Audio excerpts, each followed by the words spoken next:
wooden floors and rugs or carpets.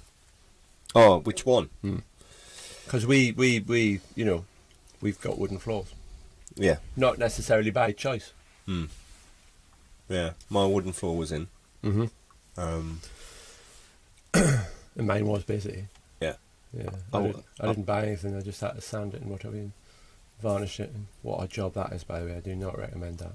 I mean, if you've got carpets, I'd keep them, and if you've got wooden floors, I'd keep them. But if you are building a new house, what would you choose to have? So I like the wooden floor. Looks clean, great with kids. Clean anything up. Yeah. But for me, it's still always going to be carpet. For the comfort and the colour. No, I definitely like the colour. Right. Most of them are awful. But yeah, but you can pick any one you want. You can, but no one's ever happy with the colour. No matter what you pick. That's like settees. You know, I've never bought a settee that I was happy with. Truly like, yeah. And neither is my mum and dad. It runs in. We are hereditary bad settee buyers. Sorry.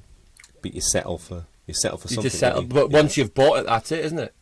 So that's like you're writing off your aesthetic well-being. I'm going to characterise it as that. Your aesthetic well-being for the next 5, 6 to 10 to 15 years because you're just sitting on a lump of material that you don't like.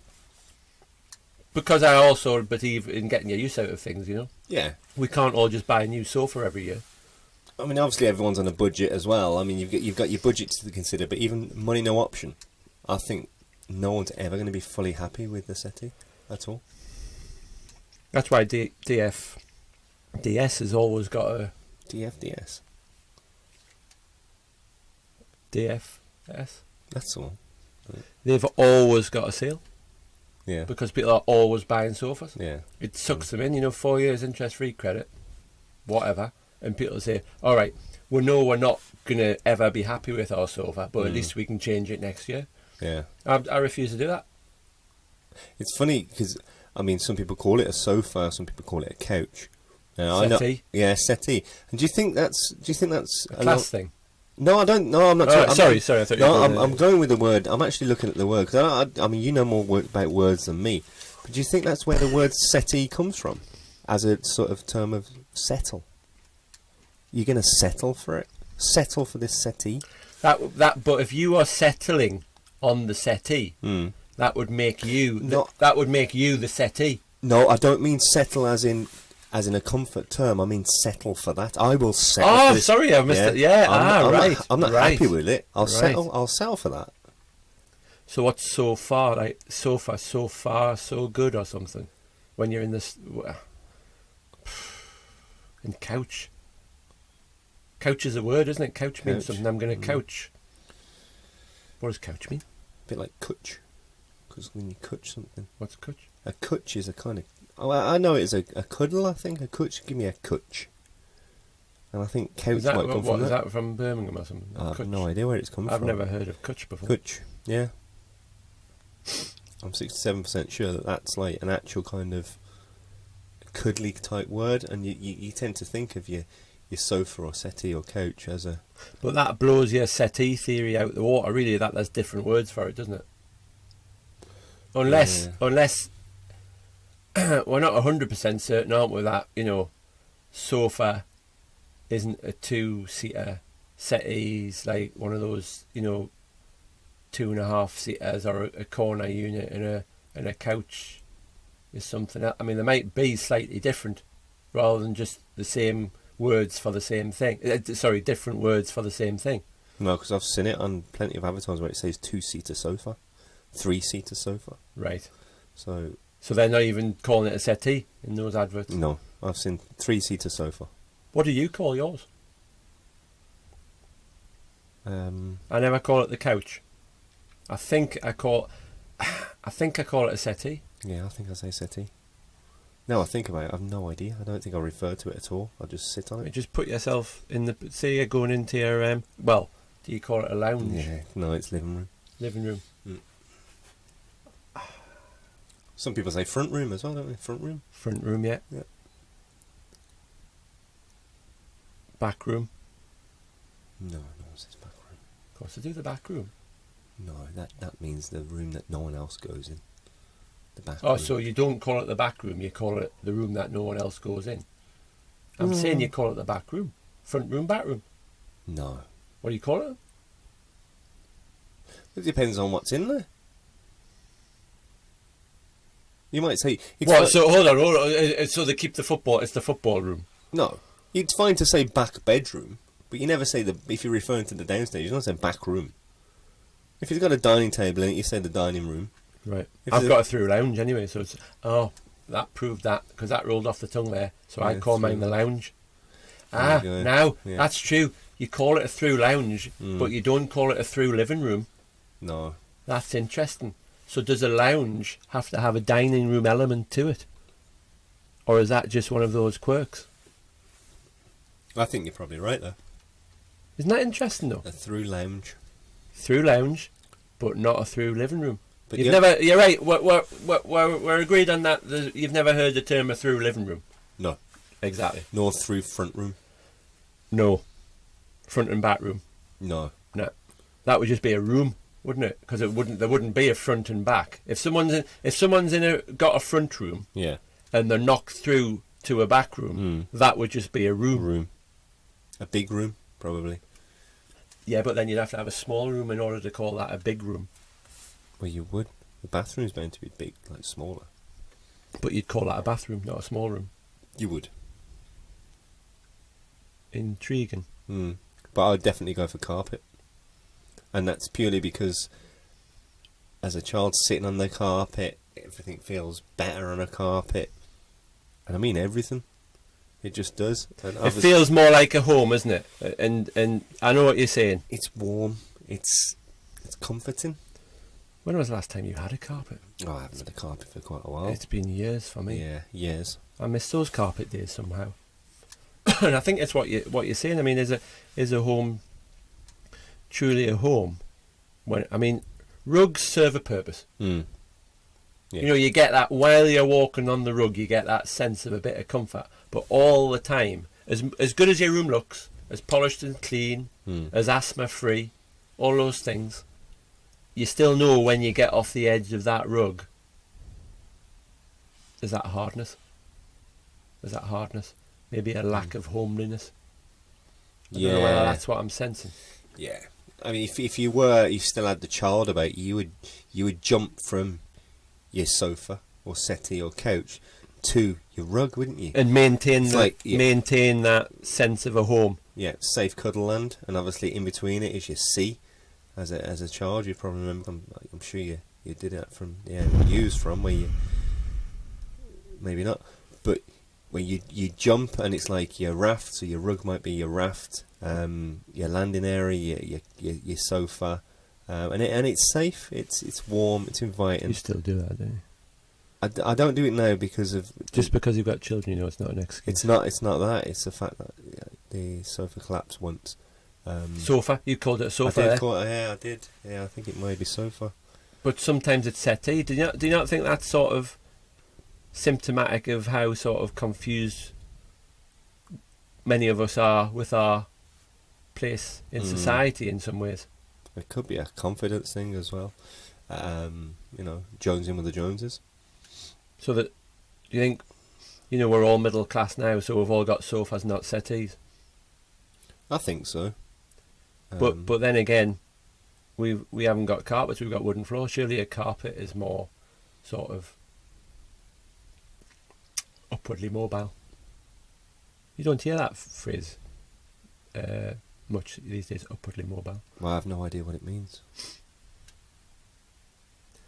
Surely it's mobile would means it's movable. A carpet isn't movable, and neither is a wooden floor.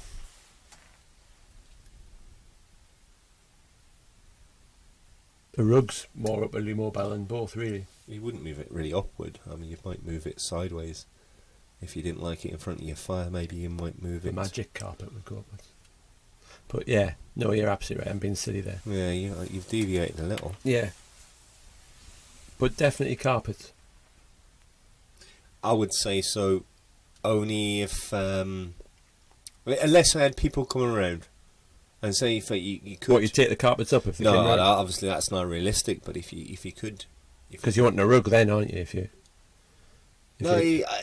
No, I don't even think I'd have a rug. I would just impress with the nice clean lines, clear floor of the wooden floor, and obviously then at the click of a fingers, obviously I'm talking make believe, the carpet would be replaced as soon as they left me alone. Where do you stand on the carpet or the rug? Or the rug. But if you didn't have a carpet or a rug and you had the wood floors and you've got guests, do you make them take their shoes off? I don't normally make people take their shoes off. I obviously expect them to. From experience, you're right, that is a difficult thing to actually do. It becomes a tussle. And also, I mean, it did happen once where someone said they'd remove their shoes, which, deep down you are pleased about. You tell them that they don't have to, it's not necessary. Yeah. But you are pleased. Yeah. Well, you can get dents in the wood. You can't. It's not only that. I mean, they have been outside. There is germs out there. So you are quite pleased. Of course, there's germs on feet. There are germs on feet, and in this particular instance, the guy in question didn't actually have socks on, and it's like you can almost that sticky. I could hear it. That friction, yeah. Even possibly every lift. A mark, yeah. It wasn't Mark, but it was a close friend. Yeah. He would have to be. He would have to be. It was a close friend though, but it still made it very awkward. I don't like feet. There was tension. It was just one of them situations where you think maybe friends' slippers. That might be the future. I've heard. I remember someone saying once you can actually get slippers a few different sizes. But again, some would say that's just a bit weird. There you go. What size? Come into my house. What size are you? And what if someone has just come round just to make an offer on a sideboard? They've come round to drop the £30 off. They're just taking a sideboard. You're not going to dig out slippers. Sideboard. Or Lebrenza. What? Lebrenza. What's a Lebrenza? It's another word for a sideboard. It's like Sophie. It's like a sofa or a settee. You ever heard the word Lebrenza? Never heard of that. We used to have a Lebrenza growing up. No. You still just keep... My mum gave herself airs. She gave herself airs. There's no two ways about it. Well, your mum's a lovely woman, but I've never heard of a Lebrenza. Lebrenza, yeah. I've heard of a bureau. I've heard of a bureau. Bureau? Yeah. Bureau requires a writing element. Yeah, I know. The Lebrenza was like a sideboard. Right. Possibly had a little bit above the sideboard element that you could put plates on and things like that. That's a dresser. There's another word. It's a dresser. But with the slippers, there's a downside in that. Well, I feel for whoever visits because they don't know whose feet have been in the slippers before them. Yes. If you've got mutual use of the slipper, it's asking a lot, isn't it? It's asking a lot. You could have a close friend, a close friend that comes round a lot, and they could house a pair at you. Correct. Yeah. Correct. If you've got the room. Yeah. But for the occasional wearer, I can see no way around letting them walk round in the bare feet and just mopping up after them. Well, otherwise it's going to get down the whole bowling alley sort of routine. You're going to be spraying, and that's not going to impress people, is it? You don't want a small claims case for verrucas or things like that, Yeah. But, I mean, if you are multi-sharing slippers, then you've got to have some sort of antifungal fighting agent in there. Otherwise, not only is it going to upset them, it's going to upset you when they're walking on your floor. They might put their feet up on the sofa. I don't know what you think's worse, an acquaintance stroke stranger walking on a wood floor, your wood floor, or walking on your carpet with bare feet. What's worse? I would say the wood floor. I don't know why, and I think it is that tackiness, that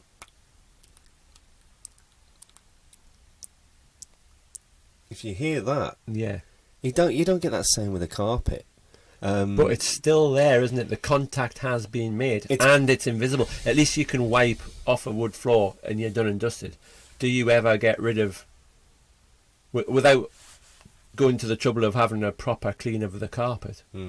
Is it ingrained in there? Is that something that's not only ingrained in the carpet but ingrained in your head, that someone's feet? I don't know. Maybe it's just me being a bit worried about feet. I don't like feet. I just think that's the wood floor for me would still just harbour more images in my mind of this now is dirty. It's ugh. So I think we're agreed. We're settled on carpet. I'm going with carpet. We've both got wood floors. Yes. I'm not going to get carpet because No. it's hundreds of pounds. Yeah, well, no way I'm getting Hundreds of carpet. pounds. Settee or sofa. Yeah, That's just got to stay. yeah. Settee or sofa. That's beyond us. And couch. Couch. Are we putting couch below settee and sofa though? I would say in this country, yeah, the Americans maybe would go. God knows what they're couch. doing. Well, God only knows.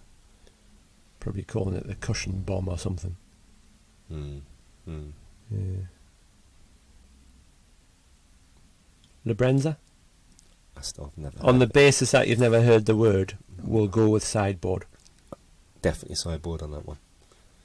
And if it does have an attachment above any kind of shelving, it's a dresser. But that's I relate dressers to kitchens, and No, the Labrenza is not for the kitchen. My mum had a dresser in the front room. Well, she's now said front room. I'd never say front room. Living room. Living room. My mum had a dresser in the living room where plates were there. Obviously, we didn't use them, but plates were on it. You haven't established though if you've got the living room, what you're calling the back room. Are you just calling it the back room? If it was downstairs, it wouldn't be a back room. Because surely it'd lead to the back of the house, which would lead off the kitchen or a dining room. But it's definitely a through lounge. It is a through lounge, which means you've knocked through to your supposed called back room. Or it was No, the room. back room and the front room scenario, you knock through, it's the big room. I'm talking about if you've got more options and you're knocking through. No. But it's not a through living room. No. We're clear on that. And not a through lounge. Oh no, it It is a through lounge.